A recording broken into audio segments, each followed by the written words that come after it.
All right, welcome to section 8.4. We are going to be factoring today where we have an actual coefficient. It's represented as a right now in front of the x squared. It could be positive, it could be negative. We will see. From what we talked about at the very beginning of section 8.3, we said if c is positive, we're going to have either two plus signs or two minus signs. And that is when the problem's a little bit easier for us, when the c is positive.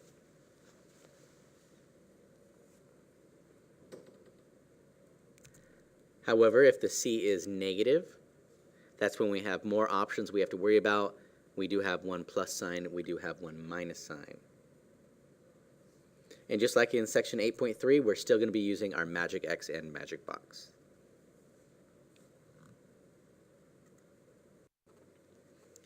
So we have our first example here. Notice how there is a 6 in front. It makes things a little bit more complicated, especially when we get to the box part. So we set up our magic X magic box just like normal.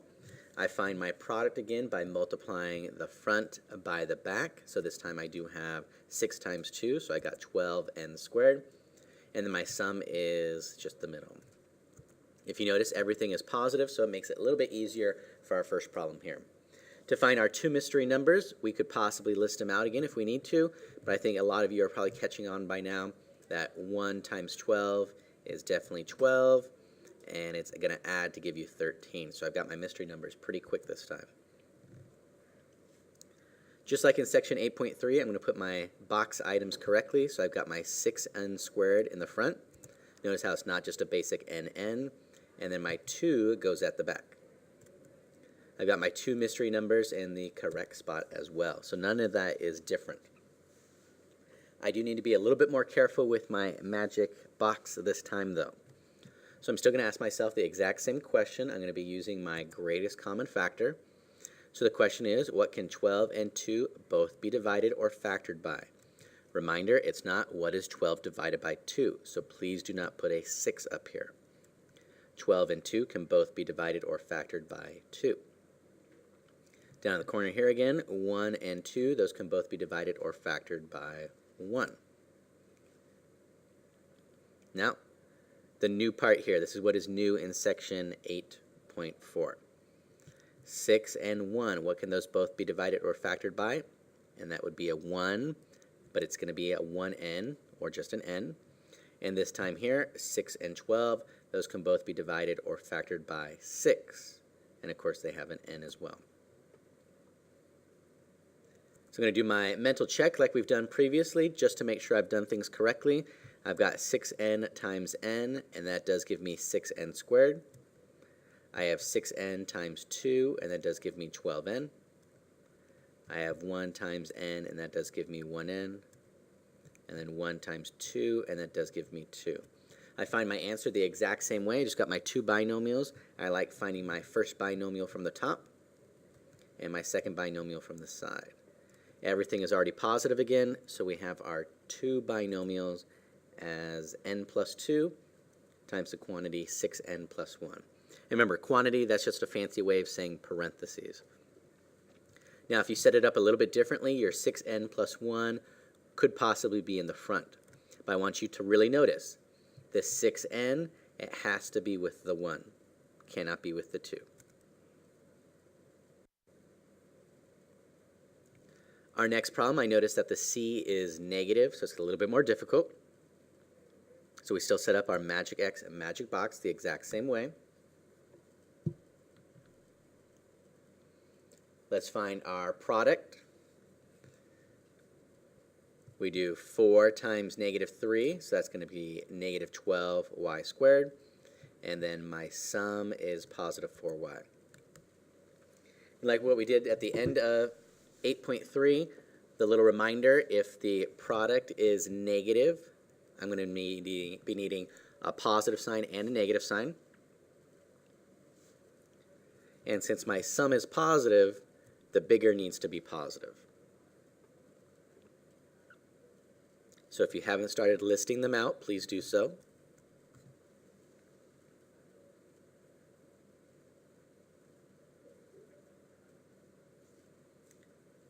Hopefully you're able to find 6 and negative 2. Excuse me. because 6 times negative 2 is negative 12, and 6 minus 2 is positive 4. So I go to my box.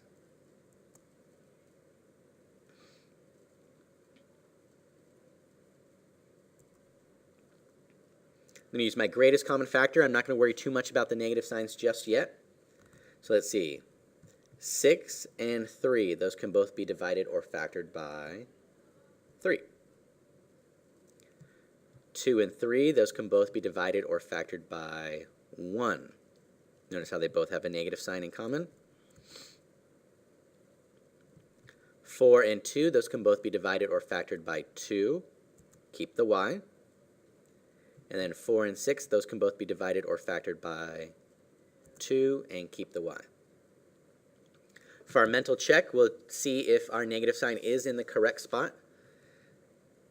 So we've got 2 times 2 gives us our 4, and y times y gives us our y squared. 2y times 3 gives us our 6y. Negative 1 times 2y gives us our negative 2y. And then negative 1 times 3 does give us our negative 3. So that definitely shows me that our information, the negative sign, was definitely correct. I put my two binomials together. Got my 2y plus 3 times the quantity 2y minus 1.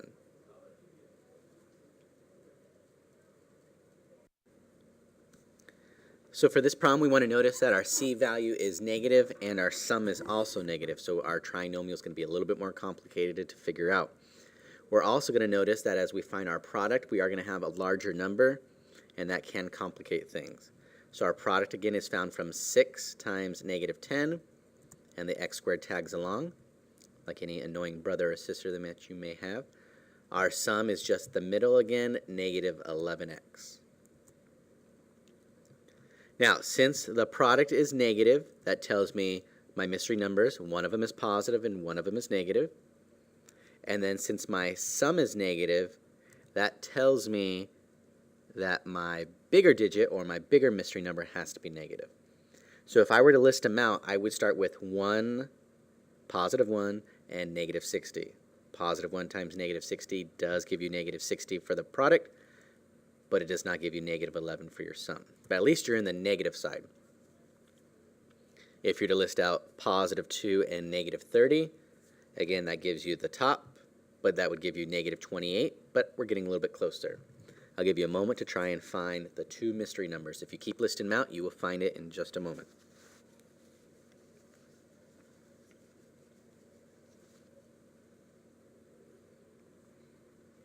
So if you did it correctly, you should end up with positive 4 and negative 15, or negative 15 and positive 4.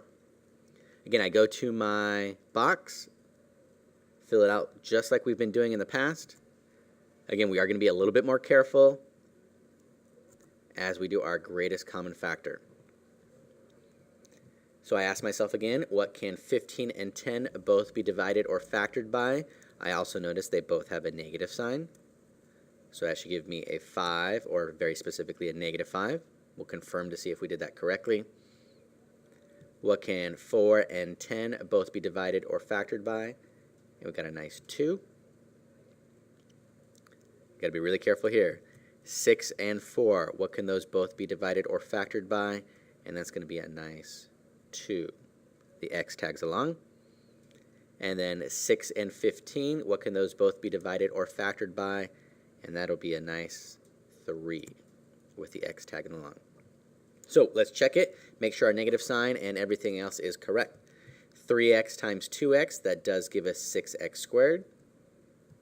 3x times negative 5, that does give us negative 15x.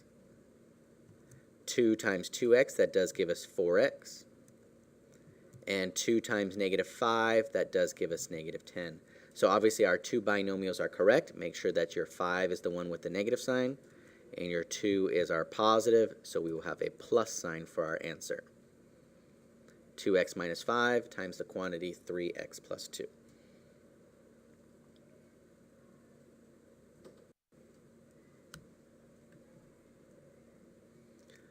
So let's repeat the process. This time I do notice that c is positive, so it's going to be a little bit easier.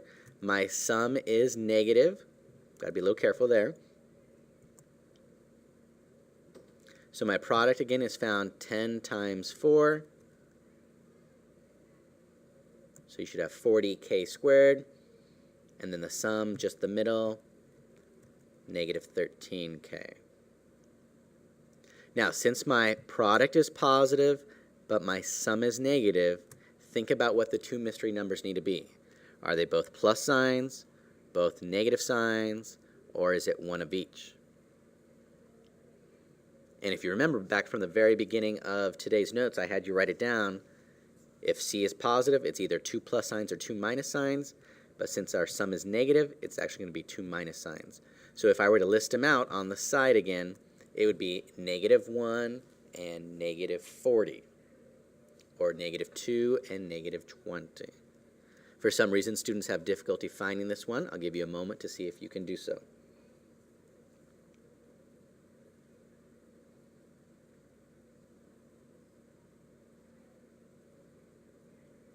So if you got it, it should be a negative 8 and negative 5. So let's go to our box, just like we've been doing before. Nothing really new putting the information in the box. We just got to be extra careful with our greatest common factor. And again, that's the whole purpose of the box. That's why in section 8.3, I kept asking you to use the box.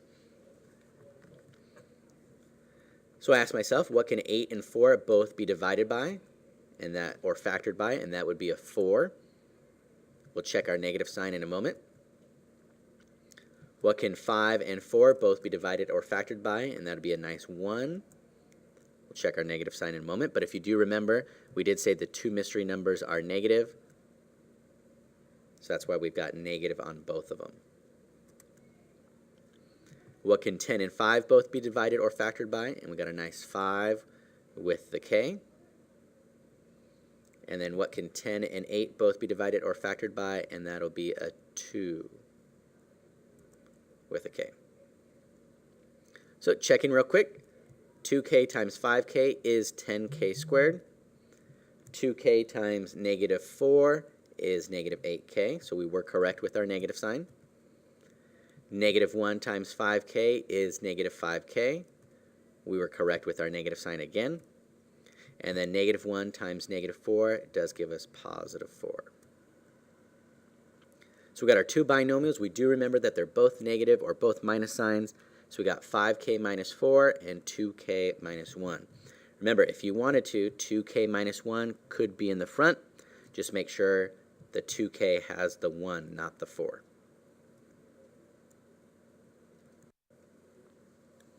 All right, we have our last problem here, ending with a C is positive again.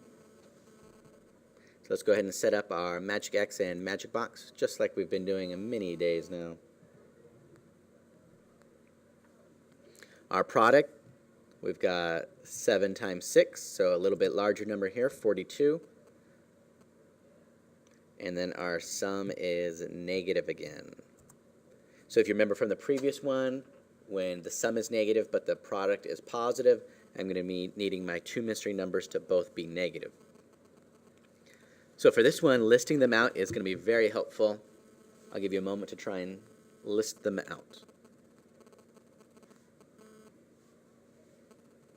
Remember, they're both negative, so it would be negative 1 and negative 42. Or negative 2 and negative 21. Pretty close to negative 17, but not quite there yet. That's correct. Negative 3 and negative 14. And where's our negative 3? There it is. So let's go to our box.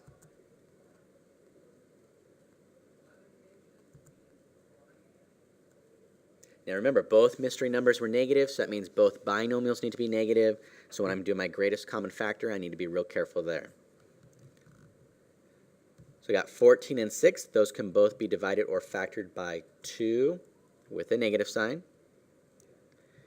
3 and 6. Those can both be divided or factored by 3 with a negative sign. 7 and 3. Those can both be divided or factored by 1, Juan. And that's hiding. 7 and 14, those can both be divided or factored by 7. So let's check real quick. Multiplication. This is our last problem. We're almost done. We've got 7b times b, and that does give us 7b squared.